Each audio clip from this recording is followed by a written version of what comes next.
নমস্কার, পিঙ্কি সুকন্যা সুখী পরিবার থেকে আজকে একটি ছোট্ট ব্লগ নিয়ে চলে এলাম আপনাদের কাছে।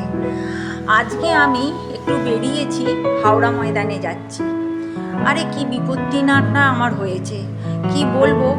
আমি সেদিনকে একটু বেরিয়েছিলাম, আমার ব্যাগ থেকে মানে একটা বড় ব্যাগ নিয়েছিলাম, সেই ব্যাগ থেকে পয়সার ব্যাগটা কিভাবে পড়ে গেছে। সেই টাকার ব্যাগটার মধ্যে তো টাকা পয়সা ছিল, সব থেকে ইম্পর্টেন্ট ছিল আমার এটিএম কার্ড ছিল। সেই কার্ডটা কোথায় পড়ে গেছে জানেন, আর মানে ব্যাগটা সমিতি পড়ে গেছে, কার্ডটা ওর ভেতরে ছিল।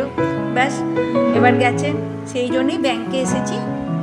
ব্যাংকে এসে এটিএম কার্ডটা ব্লক করে আবার নতুন কার্ডের অ্যাপ্লিকেশান করলাম, করে এবারে যাব একটা জুতো কিনতে। আমার জুতোটা নষ্ট হয়ে গেছে, হাওড়া ময়দানে যে বালা দোকান আছে সেখান থেকে জুতোটা কিনলাম।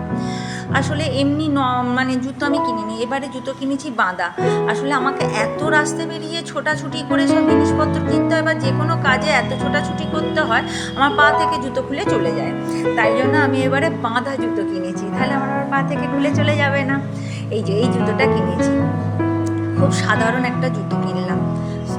জুতো আর কত ভালো কিনবো, এরকম সাধারণই ঠিক আছে।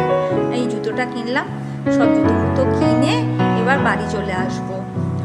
আর দেখুন, আবার জুতো ভিডিও করছি বলে জুতোর দোকানে যেই দাদা আছেন তিনি আবার সুন্দর করে জুতোটাকে আবার ঘুরিয়ে দিল। যাকে জুতো কেনাকাটি হয়ে গেল।